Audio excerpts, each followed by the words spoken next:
दोस्तों, आप एक माइक्रो एंड स्मॉल एंटरप्राइजेज हैं। आप अपना व्यापार कर रहे हैं, लेकिन आपको मार्केटिंग की एक बड़ी समस्या है। यानी आपको समझ नहीं आ रहा कि आप अपना बनाया हुआ सामान या जो सर्विसेज आप देते हैं वो आखिर उसकी मार्केटिंग कैसे करें, किसको बेचें। तो दोस्तों, अब सरकार बाध्य है आपसे आपका सामान या आपकी सर्विसेज खरीदने के लिए। जी हां, नमस्कार, मैं हूं मुकेश मोहन गुप्ता। आज मैं आपको बताऊंगा कि अगर एक माइक्रो स्मॉल एंटरप्राइजेज अपने सामान या सर्विसेज को बेचने में कोई दिक्कत महसूस कर रही है तो कैसे वो सामान या सर्विसेज सरकार को बेच सकती है। जी हां, इस स्कीम का नाम है पब्लिक प्रोक्योरमेंट पॉलिसी। दोस्तों, इस पॉलिसी के अंतर्गत हर सेंट्रल गवर्नमेंट डिपार्टमेंट और हर पब्लिक सेक्टर एंटरप्राइजेस को अपने साल के टोटल परचेज का 25% इन माइक्रो एंड स्मॉल एंटरप्राइजेस से खरीदना होगा। जी हां दोस्तों, चौंक गए ना? कितना बड़ा मार्केट दिया है सरकार ने माइक्रो एंड स्मॉल एंटरप्राइजेस को। और दोस्तों, मैं इस पब्लिक प्रोक्योरमेंट पॉलिसी की आपको कुछ और विशेषताएं बताता हूं। दोस्तों, पहले ये 20% था, अब इसको बढ़ाकर 25% कर दिया गया है। यानी हर सेंट्रल गवर्नमेंट डिपार्टमेंट, मिनिस्ट्री और पब्लिक सेक्टर एंटरप्राइज अब अपनी टोटल परचेजेस का, चाहे वो प्रोडक्ट हो या वो सर्विसेज हो, उसका 25% इन माइक्रो एंड स्मॉल एंटरप्राइजेस से खरीदना कंपलसरी है, जरूरी है। और दोस्तों, ये जो माइक्रो एंड स्मॉल एंटरप्राइजेस है, इसकी डेफिनेशन मैं आपको पहले बता चुका हूं कि what is the definition of MSME. तो प्लीज आप मेरी पुरानी वीडियो जाके देख सकते हैं कि क्या आप माइक्रो एंड स्मॉल एंटरप्राइजेस की परव्यू में आते हैं। अगर आप उसमें आते हैं तो फिर आप तैयार हो जाइए माल बनाने के लिए या सर्विसेज देने के लिए, क्योंकि सरकार अब बाध्य है आपसे माल खरीदने में और या कोई सर्विस लेने में। और दोस्तों, इसकी कुछ और जो कंडीशंस है वो मैं आपको बताता हूं। इस 25% में से 3% उन लोगों से खरीदना होगा सरकार को जो वुमेन एंटरप्रेन्योर हैं, और इसके अलावा इस 25% में से 4% उनसे खरीदना कंपलसरी है जो एससी या एसटी द्वारा ऑपरेटेड जो एमएससीज हैं। अगर आप अपना बिजनेस प्रोप्राइटरशिप में कर रहे हैं तब तो ये जानना बड़ा इजी होगा कि आप एक वुमेन एंटरप्रेन्योर हैं या नहीं, या आप एक एससी एसटी एंटरप्रेन्योर हैं या नहीं।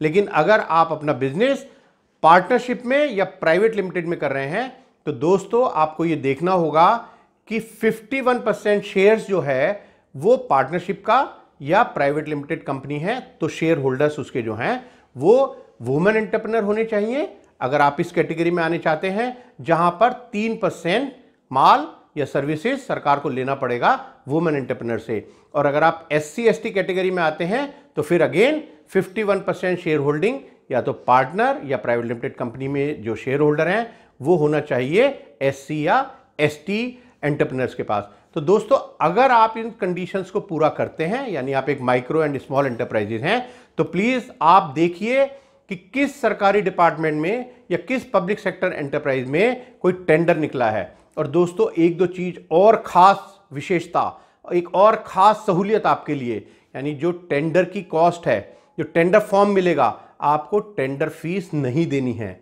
जी हां, बिल्कुल चौंकने की जरूरत नहीं है, आपको टेंडर फीस देने की जरूरत नहीं है अगर एक आप एमएससी हैं। और बताता हूं दोस्तों, अगर आप एक एमएससी हैं और आप किसी सरकारी डिपार्टमेंट का या पब्लिक सेक्टर एंटरप्राइज का टेंडर भर रहे हैं तो उसमें नॉर्मली एक कंडीशन होती है कि आपको टेंडर के साथ कुछ अर्नेस्ट मनी देनी होती है। दोस्तों, अगर आप एक एमएससी हैं तो आपको कोई अर्नेस्ट मनी देने की भी जरूरत नहीं है। दोस्तों, अब एक और खास बात, आप सोचेंगे कि मैं टेंडर ढूंढने के लिए कहां दर दर भटकता फिरूं, यानी मुझे कैसे पता चलेगा कि कब किस सरकारी डिपार्टमेंट का टेंडर निकला है और मैं देखूं क्या मैं उस प्रोडक्ट को बनाता हूं या मैं वो सर्विस देता हूं। दोस्तों, आपको कहीं भटकने की जरूरत नहीं है, कोई न्यूज़पेपर देखने की जरूरत नहीं है, बस आपको और एक वेबसाइट पर जाना है, जैम करके जो है गवर्नमेंट ई बिजनेस। इसके बारे में भी मैं अपनी एक वीडियो पहले डाल चुका हूं कि जैम के थ्रू आपको कैसे सरकारी जितनी भी परचेज हैं उनके बारे में हमेशा पता रहेगा, आप अपडेटेड रहेंगे। जब भी कोई टेंडर सरकार निकालेगी तो उसको कंपलसरीली इस जैम पोर्टल पे अपलोड करना है। प्लीज आप मेरी वो जैम पोर्टल वाली वीडियो देखिए और आपको सारे टेंडर्स उस पोर्टल पे मिल जाएंगे और वहीं से आप डायरेक्टली अपना जो टेंडर है वो सबमिट भी कर सकते हैं। तो अगर आप एक एमएससी हैं और अगर आपने अभी तक अपना रजिस्ट्रेशन उद्योग आधार नंबर नहीं लिया है, तो दोस्तों फटाफट अपने कंप्यूटर पे बैठिए और अपने एंटरप्राइज का उद्योग आधार नंबर, उद्योग आधार रजिस्ट्रेशन कि मैं टेंडर ढूंढने के लिए कहां दर दर भटकता फिरूं, यानी मुझे कैसे पता चलेगा कि कब किस सरकारी डिपार्टमेंट का टेंडर निकला है और मैं देखूं क्या मैं उस प्रोडक्ट को बनाता हूं या मैं वो सर्विस देता हूं। दोस्तों आपको कहीं भटकने की जरूरत नहीं है, कोई न्यूज़पेपर देखने की जरूरत नहीं है, बस आपको और एक वेबसाइट पर जाना है, जैम करके जो है गवर्नमेंट ई बिजनेस। इसके बारे में भी मैं अपनी एक वीडियो पहले डाल चुका हूं कि जैम के थ्रू आपको कैसे सरकारी जितनी भी परचेज हैं उनके बारे में हमेशा पता रहेगा, आप अपडेटेड रहेंगे।